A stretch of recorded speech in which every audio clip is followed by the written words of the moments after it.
贪求皆因私欲重，巧取豪夺心放纵。阴差随时在管控，未来遭罪必惨痛。广心静书。贪求皆因私欲重，贪求都是因为个人的享受，个人的欲望。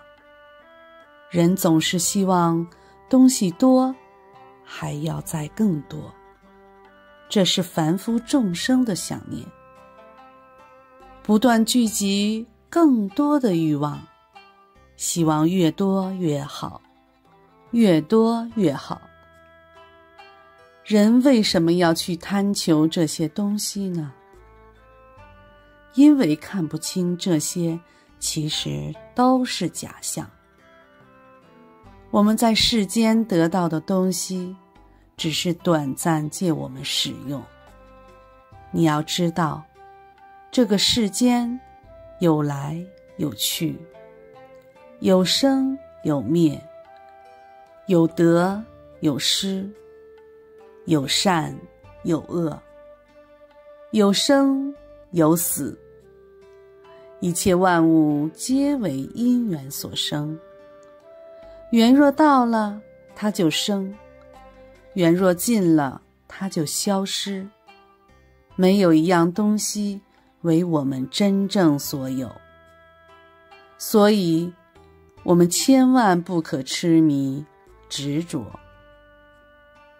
这些观念若是没有，人就会被欲望掌控，一直为自己打算，去计划争夺所有想要的东西，只为满足自己内心的私欲。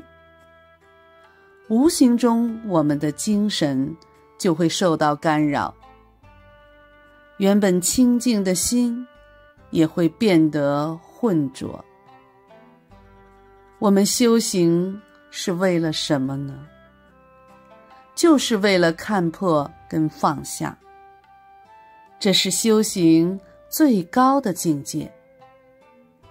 佛一直跟我们说，这世间是苦、空、无常、无我，会变化的东西就是假象，这点一定要知道。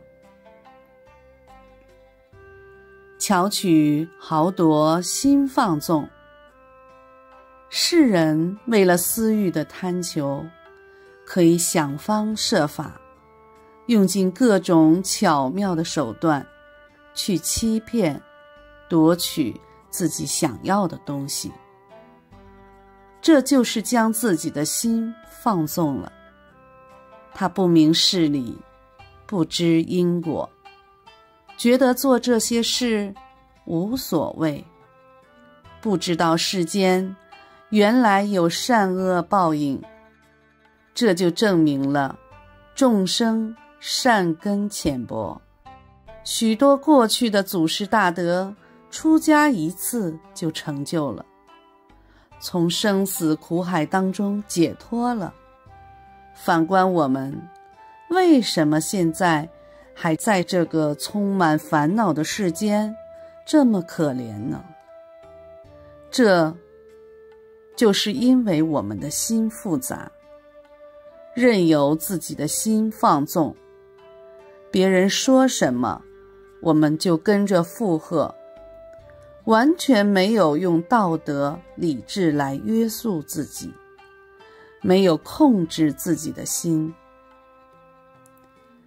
阴差随时在管控，人间善恶其实都有阴曹地府、阎罗王众、阴司鬼差在监督管控。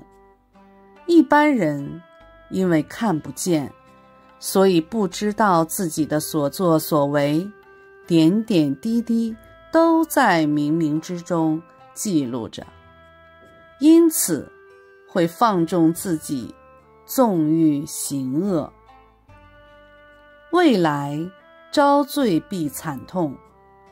善恶到头终有报，在世行恶，未来死后到了阴曹地府接受审判，一样要遭罪，接受惨痛的果报。现实是无法逃避的。人在世时，越是想欺瞒自己的罪行，往往就越容易造下更多罪业。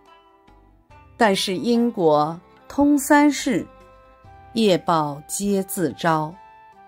在阎王面前接受审判时，如果继续依然故我，固执倔强，而不肯认罪，那也只是让自己再受更长时间的折磨而已。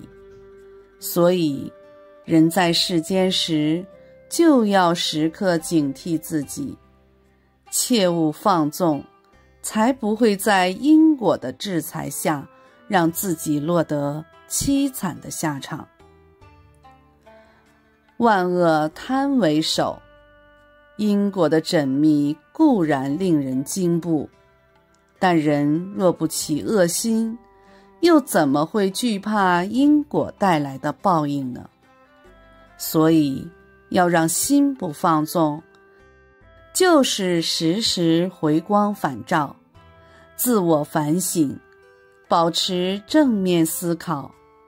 若是定力不够，最好的方法则是多念佛，不闲言闲语，不攀缘，让念念都专注在佛的名号上，心不贪恋，意不颠倒，久而久之，则断恶生善，自然也就无所畏惧。